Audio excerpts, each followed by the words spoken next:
Pemirsa sempat melakukan perlawanan saat hendak ditangkap oleh petugas. Dua pelaku pencurian sepeda motor asal Bangkalan ini dihadiahi timah panas oleh polisi.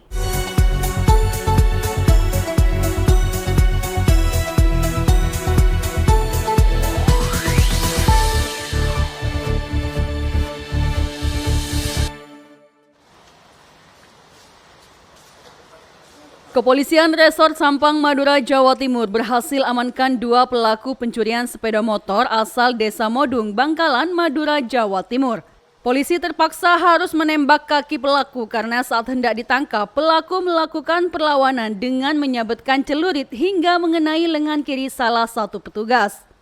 Sepeda motor yang dicuri oleh kedua pelaku adalah milik Kasatpol PP Sampang, Suryanto, yang merupakan warga perumahan Puri Matahari Blok A nomor 1 Kelurahan Karangdalem, Kecamatan Sampang.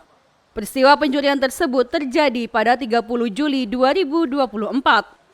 AKBP Hendro Sukmono, Kapolres Sampang mengungkapkan pencurian terjadi sekitar pukul 8 waktu Indonesia Barat saat istri korban memasukkan sepeda motor ke dalam garasi tanpa mengunci kendaraan tersebut.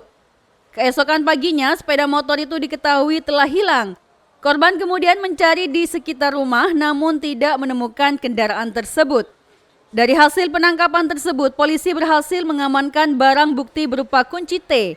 Akibat perbuatan mereka, kedua pelaku dijerat dengan pasal 363 ayat 1, ketiga dan keempat KUHP dengan ancaman hukuman hingga 7 tahun penjara.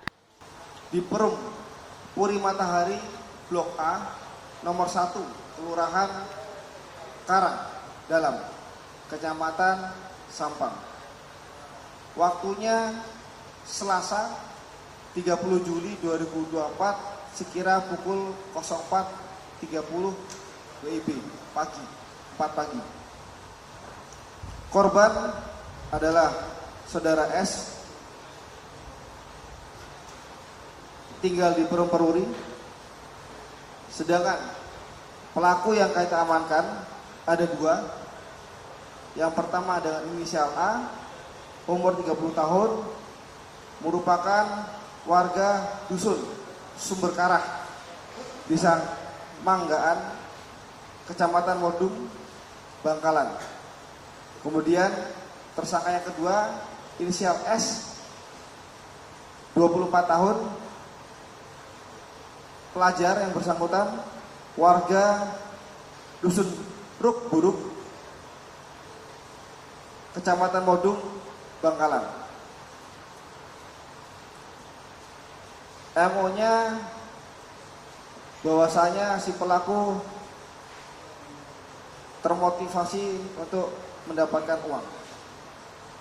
Kronologis singkatnya, pada hari Senin tanggal 29 Juli 2024 sekitar pukul 20.00 waktu Indonesia Barat, istri korban memasukkan sepeda motor dengan identitas kendaraan yang lain ke dalam garasi rumahnya dengan tujuan untuk menutupi pintu garasi dalam keadaan tidak terkunci. Selanjutnya pada esok harinya kendaraan tersebut, yaitu kendaraan dengan jenis Honda Vario 150 cc warna putih keluaran tahun 2016 tersebut sudah tidak ada dalam garasi pada pukul 4.30. Atas hal tersebut kemudian korban melaporkan peristiwa tersebut ke Polres Sampang. Kemudian selanjutnya dari Satuan Reserse melakukan penyelidikan, diperoleh petunjuk keterkaitan antara peristiwa dengan pelaku, sehingga dua pelaku tersebut dapat diamankan oleh Satreskrim Polres Sampang. Terhadap pelaku kita kenakan pasal 363 ayat 1 dan 3 KUHP dengan ancaman hukuman paling lama 7 tahun penjara. Dari Sampang, Muhlis, Koran Madura melaporkan.